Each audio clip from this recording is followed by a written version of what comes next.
Hey guys, welcome back to episode 10. Can you believe it?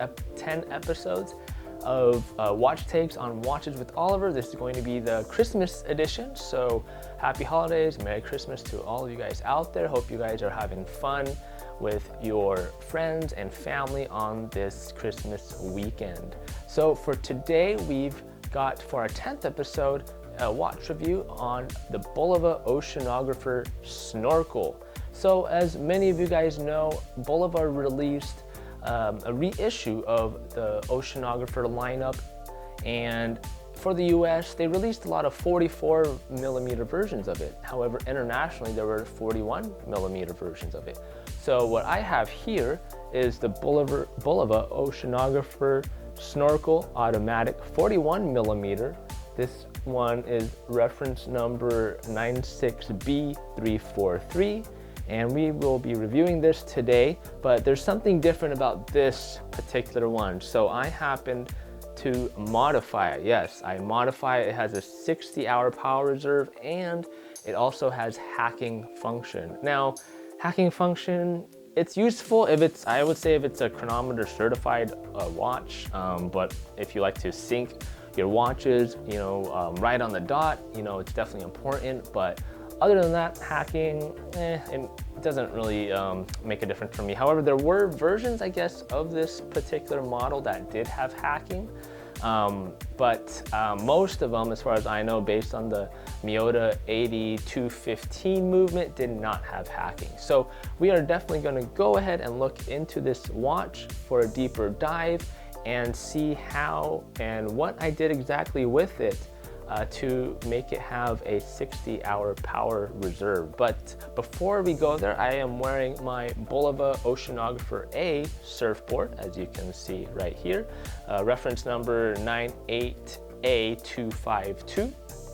This is the quartz, and I definitely have a story about this watch, so we will be looking at that at a future episode. But for now, we are going to be reviewing the red bezel version of the Bulova Oceanographer Snorkel Devil Diver. Alright guys, so here it is on my wrist, the Bulova Oceanographer Snorkel Devil Diver Automatic, reference number 96B343. So this version, like I said, was only available internationally, specifically the Italian markets. They had one version where it was full red like this, and then one version where it's fully black bezel like this.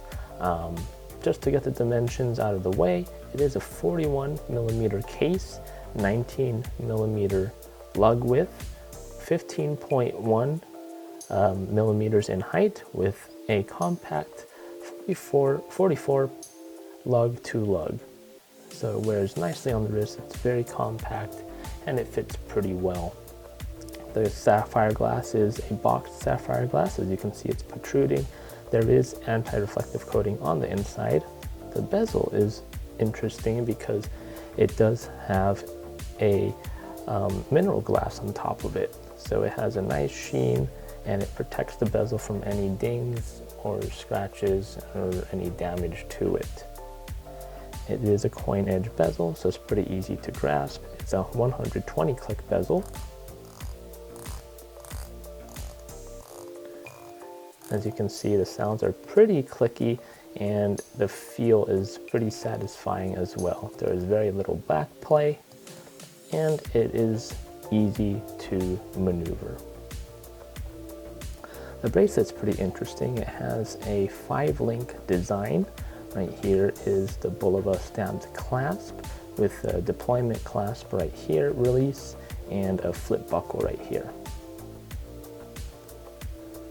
Now this particular Oceanographer, like I said, I did modify it. Instead of housing the 821D Miyota movement, it based on the 8215, it has the 8315, which has the 60-hour power reserve and hacking.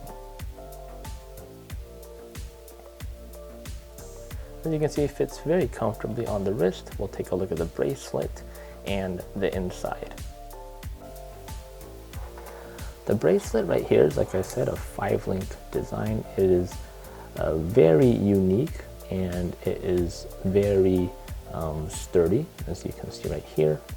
You know, there were a lot of comments on the clasp that was used and the buckle, but you know, honestly, for a stamped clasp, you know, it's probably going to outlive most of us anyway, depending on how we use it. So I am not really complaining about it at all. It's sturdy, it works, it's nice and thin, it fits the bill. And then also comes the diver's extension right here, which is also stamped, and again, a lot of other people have complained about it, but again, I think it's going to outlive most of us anyway, so I think it's perfectly fine.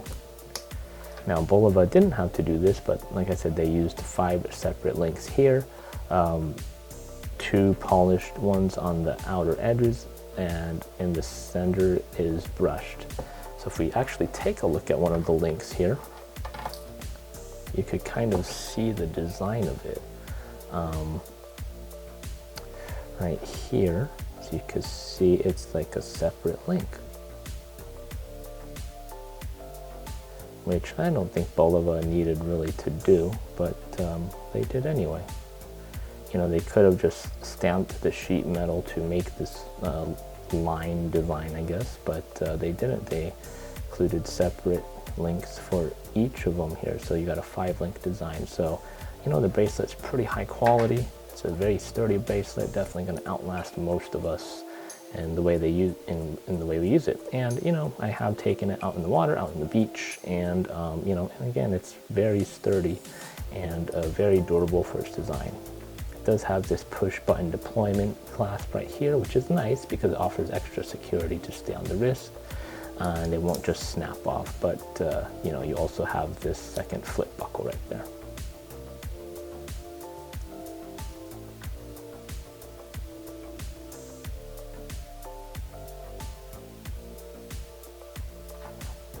All right, let's go ahead and take a look at the case back and see what's inside. Before we open it up here, we'll take a look at the case back. So it is a machine engraved case back. It has Bulova, sapphire crystal, stainless steel, the model numbers, serial numbers, and diver's watch 200 meters. So pretty simple case back, but it's nice to see that these are engraved rather than just lasered or etched. All right, now that we have removed the screw down case back, you can see here it is a 21 jewel Miyota movement. This movement, like I said, is the 8315 movement, which offers a 60-hour power reserve and hacking. And right here on the outer edge is the gasket. It's a pretty thick gasket, and that helps keep it watertight and water resistant all the way up to 666 feet. So here we go. On the right I have the 8315 movement that I put in, and on the left is the original 8821D movement, which is a reinforced version of the 8215 movement. This movement, I'm not sure what the differences are exactly, but it allowed it to become ISO certified. There's a few differences, as you can see, between the two. Most notably the screw on the rotor and a couple of blue screws throughout the movement as well. Other than that, the finish looks pretty much the same, and they both beat at 21,600 vibrations per hour. But like I said, this one offers hacking and a 60-hour power reserve. The movement feet, the dial feet are exactly in the same place, and the movement holder fits the movement perfectly. My original idea was to put the Miyota 9015 movement in here, but the dial feet were not the same.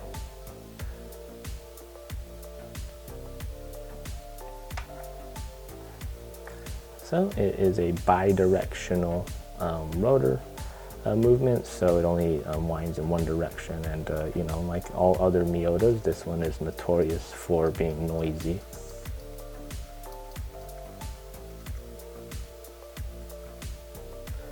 but I don't really care about it. I don't really hear it either, so I just enjoy the watch and wear it. All right, so we're gonna do a quick Lume shot here. I'm gonna shine it up with my UV light here.